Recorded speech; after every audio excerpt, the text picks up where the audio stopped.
দুঃখের হলেও সত্য, চারঘাট বলে একটা থানা আছে, পুলিশ আছে, ওসি আছে, এদের কোনো কাজ নাই। এদের দায়িত্বহীনতার কাজ। এরা বিগত সরকারের আমলে যেগুলা করেছে সেইগুলাই করছে।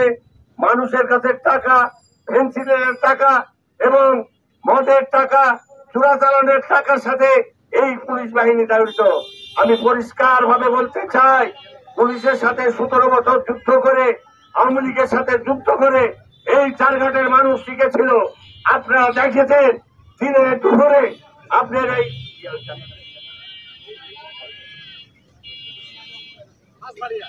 পাঁচবাড়িয়া দিনে দুপুরে প্রকাশ্যে যারা যারা লুটপাট করেছে, ওসি আঙুল তুলছে, আগুন তুলছে।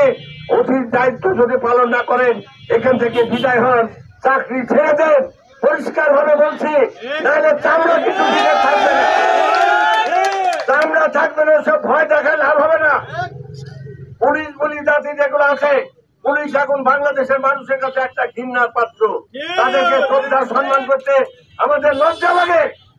যেখানে দিনে দুপুরে বাড়ি ভাঙচুর হলো, লুটপাট হলো, আপনারা সরজমিনে আজকে যান দেখেন, দিনে দুপুরে বাড়ি লুটপাট, মোটর সাইকেল ছিনতাই, পুলিশের নীরব দর্শকের ভূমিকা পালন করে। আমরা এগুলার ব্যবস্থা করতে পারি।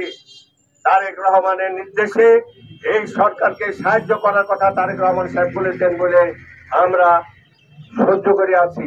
আমরা এগুলা যারা করে তাদের দুইটা হাতের বেশি চারটা হাত নাই। আমি আবু সাইদ চাঁদ এগুলাকে ভয় করি না। তাদেরও হাত দুটা, আমাদের হাত দুটা। পুলিশকে আঙুল তুলছে, বেতন দিচ্ছে মাসে মাসে। পুলিশের ভূমিকা নিরাপত্তা এবং মানুষের কাছে যায় টাকা চায় যারা, তাদের চাকরি করার কোন অধিকার বাংলাদেশের মাটিতে থাকবে না। যে পুলিশ ভোট কাটে, যে পুলিশরা ভোট কেটে বিগত সরকারকে পাস করাইছে বারবার টাকা পয়সা নিয়ে, সে পুলিশের কতটুকু সৎসাহস আছে আমরা জানি এগুলা। অতএব বালু উত্তোলন হচ্ছে অবৈধভাবে। পুলিশ নিয়োগ রাতে গেলে ট্রাকের টাকা গুনে আপনারা টাকা নিচ্ছেন, কোনো ভূমিকা নাই আপনার প্রশাসনের কাছে। আজকে শেষ কথা, সেদিকে ডিআইজি সাহেবকে বলেছি, আপনারা শুনে রাখেন, আপনারা প্রশ্ন করতে পারেন ডিআইজি। আমি বলছি এই ফালতু একটা ওসি, যে ওসির কোনো কাজ নাই, এই ওসি সারঘাটে থাকতে পারবে না। একটা ভালো ওসি, সুন্দর ওসি, যে পুলিশের সম্মান রাখতে পারবে, আমাদের সম্মান রাখতে পারবে, আমাদের মা বোনের সম্মান রাখতে পারবে, তাকে দেন। যদি ডিআইজি কে বলেছি, যদি তারপরেও না হয় ইনশাল্লাহ জনগণকে দিয়ে ব্যবস্থা করা হবে।